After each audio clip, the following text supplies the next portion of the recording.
Breaking news at Game and Scotch headquarters. Destiny 2 expansion is good? Cade is dead? He's as dead as this YouTube channel. Holy shit.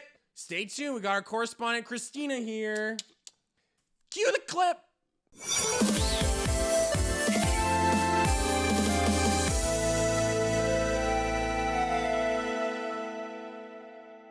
Hello and welcome to the Game and Scotch podcast / show. My name's Zane, and Christina's with me today. Hello. And if this is the first time you're tuning in, Game and Scotch, we combine gaming and drinking. And we're calling it the blood of, or the oil of Cade. The oil of Cade. Because he's a robot. Cheers. And he is deader than dead. He's like deader. Game and Scotch. Wow. Oh my God. That was dark. Am I introducing myself? Yes. So what kind of games are you into, Christina? Just to let the audience know what kind of gamer you are. I'm mostly into fighters and shooters. Right. Partly why I love Destiny. Aiden and I met through Smash Bros. So it's one of my favorite fighters of all time. And yeah. Melee. Smash Melee. Obviously Melee. Yeah, Melee. And you also run a club at your school? Yep, so I run a Smash Club at my school, York University, the Glendon campus at Bayview and Lawrence, Tuesdays and Wednesdays, if you ever want to drop by and play with us. I'll leave a link to their Facebook page below. So I guess we'll just dive right into this. So we both have different opinions on Destiny. Christina is definitely a huge fan of Destiny. Like, there's all her toys here. All my toys. What's up, little Cade guy? Hey, what's up? Rest in peace. R.I.P.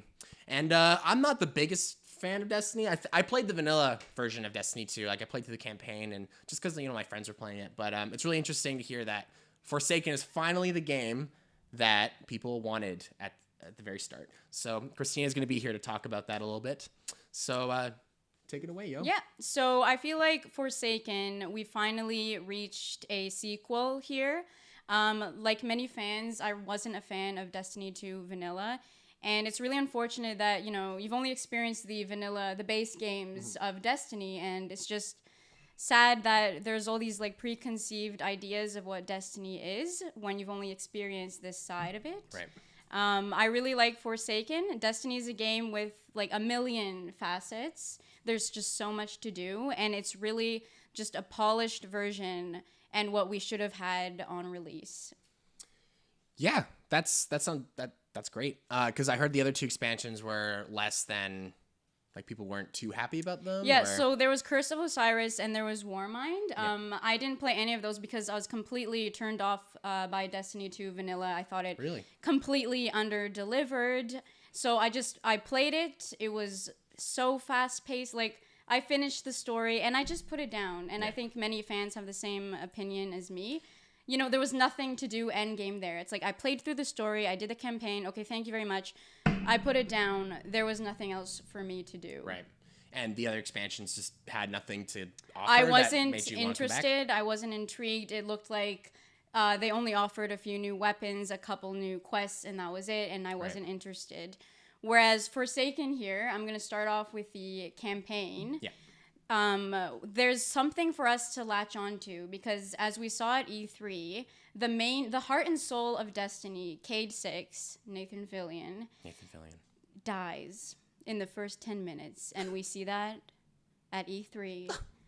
And you know what? People are like, what? Yeah, I was like, what? I was like, I have to play this now. That's why you came back? That's why, because dead? Okay, you don't understand. Cade's the mascot of Destiny's the heart and soul. I love Nathan Fillion. I heard his voice. I was like, that's my Firefly dude. Well, yeah, and he's the fan favorite Vanguard, the Hunter Vanguard. He's my favorite. I think everyone else's as well. So already we have something to latch on to. We have an emotional attachment to play this campaign. There's a purpose. For example, in D2 Vanilla, I was like, who the fuck is this, white Darth Vader looking kind of guy? Right. I don't give a shit. The big dude with weird voice. Exactly. It's I don't give a care. Taking over the universe. I really don't give a care about this guy.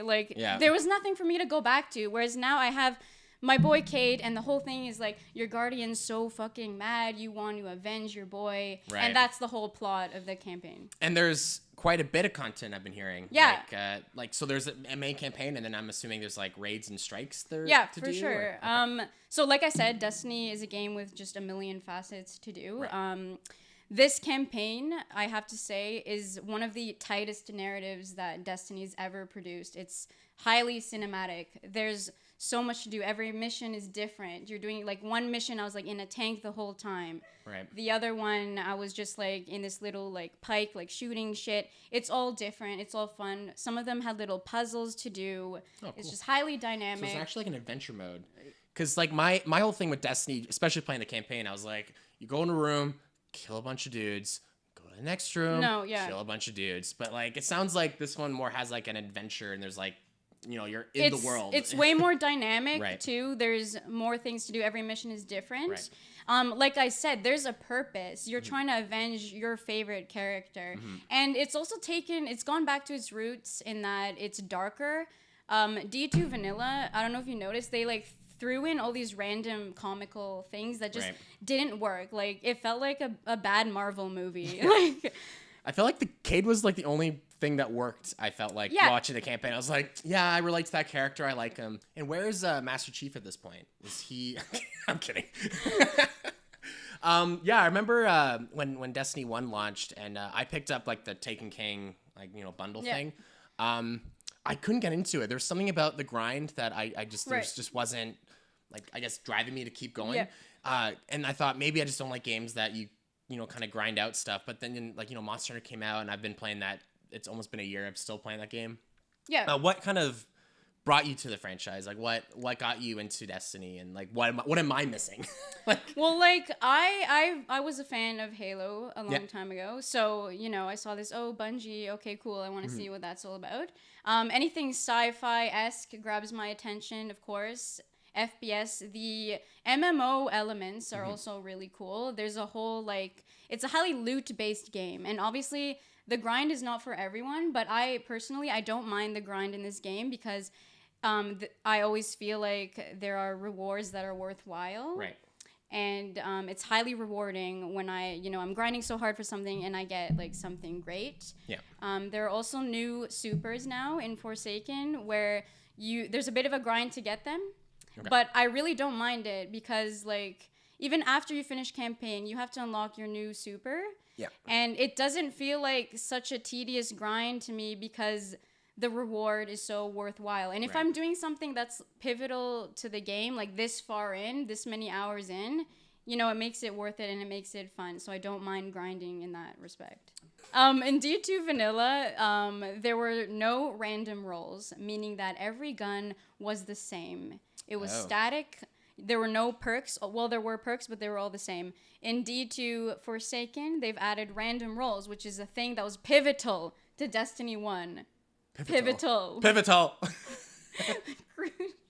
was pivotal, okay? Pivotal. In that, now, it's going back to its roots from Destiny 1. Right. We have the random rolls. I can customize my gun in a way I want to. I can get a godly roll if I want to. Whereas in D2 Vanilla, every gun was the same with the same perks. I couldn't modify it. That was it. And you could do that in Destiny 1? Yeah. Oh. So they took something away. How dare they? Right? They took a lot of things away. Wow. That's not nice, Bungie. My happiness. But more happiness. We're not happy, but now I'm happy. Now we're happy, right? Now we're so happy. Yeah, Forsaken's dope. Forsaken, you should get it. I don't know about that. We'll see. Like I said, if you're not into grindiness, in general, if you don't like Destiny in general, it's not going to change. It's the same Destiny, just very polished, a lot of new content, a better version. So if you didn't like Destiny before, it's not going to change your heart? If you don't like Destiny in spite of Bungie's money hunger, it's not going to change for you. If you don't like the game, you don't like the game. But if you already liked the game, this expansion just gives you more reasons to play it. Like I said, my whole thing was I put it down. I was like, what the hell? And I'm just so mad at Bungie, for what they've done, for all this money that they want. But, I look past it and I return to it because of how compelling the story is and all the new stuff it has to offer. I didn't know you put it down. I put it down. I just learned that today. I put it down. I'm learning things every day. I thought you played the other expansions and stuff, but maybe. No, I mean I put down. Yeah, I didn't play Warmind or Curse of Osiris because I just had no appeal. I was like, that's too bad. D2 sucked. Why will I spend $30 for a few new weapons, a few new strikes? I don't really care. And then Forsaken came out, and this is basically the Taken King, if you will, of Destiny 2. Right. in that it offers so much more content. I guess they're like, they added strikes. Yeah, there are new strikes that are really fun. I don't really know. Like before, strikes kind of felt very repetitive. Right. It's like, okay, bye. There were only 4 before. Is that? Wait, what are we talking about? No. Okay, we'll start that again. Okay. Sorry. So they've added. They've added new strikes. They've added new strikes. Okay, it's a playlist, right? Right. And so there's a new area called the Tangled Shore, which has new strikes there. Right. Oh, so it's a new area. Yeah, it's a new area just stuff. from Forsaken. Right. It's like a planet called the Tangled Shore. So with the new Forsaken expansion, they've added. You were telling me they're adding a bunch of new modes. Can you, I guess, elaborate on those modes? Yeah. So I already talked about the campaign and sort of PvE aspect of things. Now I'll get into the PvP. So the Crucible is my shit. I love PvP. I just love like shooting other people. Yeah. So there's this new mode called Gambit they've incorporated, and it's the most innovative thing I've ever played. I've never played anything like this. So basically what happens is it's a 4v4 game mode. You each have your own arena. You don't see the other player's arena. You're killing aliens, and as you kill aliens, you get these things called motes. You deposit the motes in the bank, and you summon enemies like aliens to the other side. And when you deposit all these motes, you can invade, so your player can invade the other side, and you can sort of sabotage them and like kill them and do stuff like that. So there's 2 arenas. So at what point can your character move to the other part? You need to deposit a lot of motes. And then it's like the portal is active, and you get in the portal, and then you sort of invade the other side and sabotage their game. So it's like, they've taken Destiny and they've kind of added some like MOBA elements, like having like minions and exactly. It's like a hybrid, like combining the best of PvP and PvE together, which is super innovative and intelligent. I think on their move, I've never seen anything like this. That sounds fun. Like, just really. Hearing that, I'm like, wow, that sounds really fun. Yeah. And honestly, like this is what makes the DLC for me. Like I fucking love this. Like I played the shit out of this. And I just ranked up so hard. Now there's a new system. So you have ranks now, kind of like Overwatch. So if you're playing, you rank up.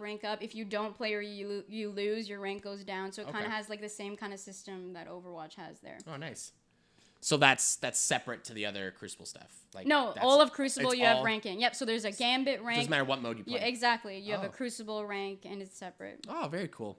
Well, then there's the whole cha-ching thing with the new expansion, because I guess like Destiny 2 Vanilla is free this month for PlayStation Plus people, but it's still gonna cost you like $80 to get the whole thing, right? Because you need the previous two expansions to play. Yeah, so it comes with a price. If you don't own the 2 previous DLCs, they make you buy it on top of the expansion, so it ends up being $80, the cost of a new game, pretty much. Mm-hmm.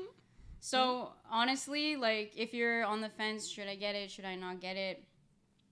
I think it just comes down to what's your relationship with Destiny. Right. Like, are you a fan like me? You put down Destiny 2, like, you really didn't care. That was me. And then I just got reeled in by this compelling story and all the new stuff that Forsaken has to offer.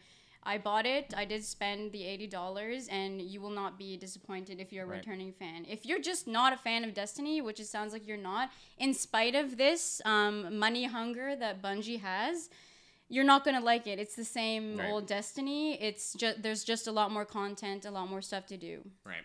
So if you didn't like Destiny before, it's not going to change your heart? If you don't like Destiny in spite of Bungie's money hunger, it's not going to change for you. If you don't like the game, you don't like the game. But if you already liked the game, this expansion just gives you more reasons to like, play it. Like I said, my whole thing was I put it down. I was like, what the hell? And I'm just like so mad at Bungie, you know, for what they've done, for all this money that they want. But, you know, I look past it and I return to it because of how compelling the story is.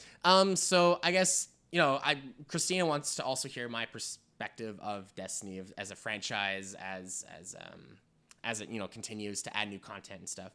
I've played through Destiny 1, at least the vanilla versions, and I think I bought the Taken King version for Destiny 1. I didn't get that far. I don't know. There was something about it that I just kind of lost interest, and there was just not enough drive for me to play. Whether that was because I didn't have enough friends playing, maybe that would change my perception of the game. Because like I said before, like I play Monster Hunter a lot, and that game's a lot of grinding and stuff. If you want the right weapons, armor sets, you have to hunt the monster over and over again. So like it's not like I don't mind that type of gameplay, as long as it's fun. And I think what's cool, not what's cool, but like with Destiny, it's like I think if you have like a party to play with, I think I would enjoy it more. I don't know. I can't get on of how expensive these expansions are. Yeah, I can't get on top of that. It's like you're buying the game twice. It's like, shouldn't this have been with the game at the start, maybe? No, of course. And like, I get everyone's feelings. It's completely valid. Like, it's not cool what Bungie's doing. And that's part of why I didn't get the other little two DLCs. Because you felt like that was even a ripoff? Yes. Yeah. I was like, you're not really offering me much here. You're offering me a few new weapons and a couple new strikes. Whereas Forsaken, it's kind of a nostalgic thing for me because Taken King is what really got me into Destiny. Yeah. I remember my brother was all like, hey, remember Destiny? I was like, yeah, I don't want to. It's dope now.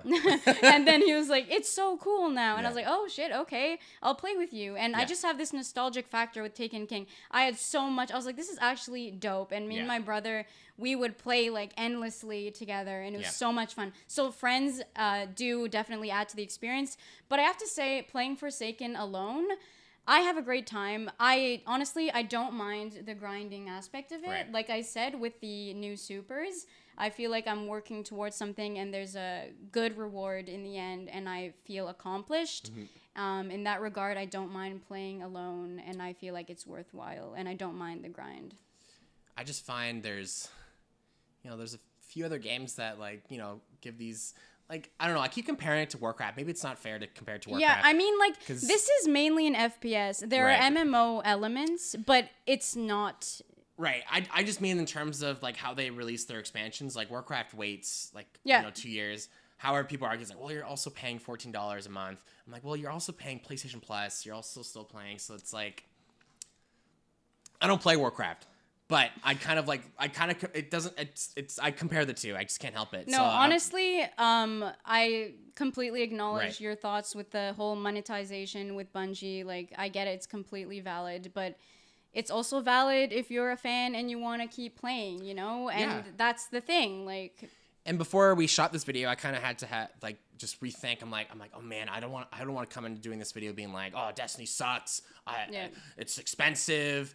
But I've spent a lot of money on stuff that people think I heard you're buying a new Switch just for the Smash design. I am. Let's talk I know, about right? That. So I look at this kind of money model and stuff, and I go, ooh, that's expensive. But if it was something that you're buying the new Switch because you love Smash. Yeah. I'm buying the new Destiny because I love Destiny. Right. It's a completely subjective thing. Exactly. Here. I'm just trying to tell all the Destiny fans out there, if you were put off by Destiny 2 Vanilla, come back because it's really worth it. That's what I've done. I'm not disappointed, and you won't be disappointed. Right. And it's like, who am I to be like, you spent another $80? Who are you? You spent $500 on amiibos. I know. Like, get out of here. I know. That's right. That's why I was just like, I can't judge people for spending this. And especially since you're spending $80 on for all three expansions, right? But let's say you put in 30, 40 hours. That's basically a new game, right? Dude, I'm putting in more hours than that. The campaign, it was pretty lengthy. I'd say it was a good 12 hours I got there in the campaign. And I feel like end game, there's so much to do. After you finish the end game, you have a quest to unlock this place called the Dreaming City. And oh my God, have you ever just stopped and smelled the roses in a game and looked at how beautiful it was? Oh yeah. Of course. This place is freaking beautiful, and in the Dreaming City, it's the original home of the Awoken. There's so many secrets there to unlock. That's where you start the raid.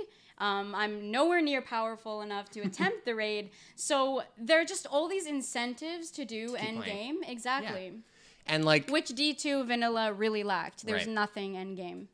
And if you look at it like I spent $90 on Spider-Man, for example, and it's not a short game, but it's not a long game either.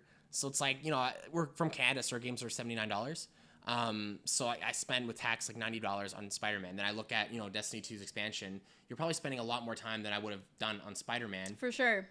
Right? So like that argument is like, if you're going to spend a lot of time, like, yeah, I guess it's for worth sure, it's worth it. Like $80. I wake up every day and I'm like, I want to play Destiny. I have to do this. Yes, every day. Even when like man's trying to graduate, but like I want to play Destiny. I'm sitting at school, and I want to play Destiny. Right. And honestly, there is just so much to do. It's ridiculous. You can spend a whole day with one NPC. Like, let's say I go to, like, Lord Shaxx, the Crucible Handler. Right. It takes more than a day to do all of his bounties, all of his quests, all of his stuff. Unless you're a serious no-lifer, you're not going to finish that in one day. And, like, if I'm playing this game, months from now, I'd say it's pretty goddamn worth it. For sure. Which is, I guess that's everyone's argument. And I agree. I had to, because like the initial, like, oh, that price, I had to sit down and be like, well, okay, well, how long are people spending on this extra stuff? And also, if you're into Destiny, it's totally worth it. So, yeah, I have a new perspective now. Thank you, Christina. Thank you. Was there anything else you wanted to add, or? No, I think that's it. I got your perspective. Yeah. I hope I kind of opened your mind to this game. I'm woke. Are you woke now? I'm woke. Okay, good. I am awoken. I really hate this preconceived idea that like Destiny sucks. Oh my god, they want my money. And I just want to tell the world how great this game is. Or at least our 120 subscribers. Thank you so much for joining us. Like and subscribe if you liked the video. Do you want me to tag any of your Instagram stuff? Or tag my GL Smash Club. GL Smash, link below. Drop by. Yeah, if you're in the GTA area, check it out. If you're somewhere else, fly in. Who cares? Who gives a care? Who gives a care? Make some friends. Well, thank you guys so much for watching. We were drinking the Chapman Ben 35. Actually, it's from Australia. It's the Oil of Cade. But we're calling it the Oil of Cade because we're fun. We have fun here at Game and Scotch. So thanks so much for joining us, guys, and have a great day. Cut.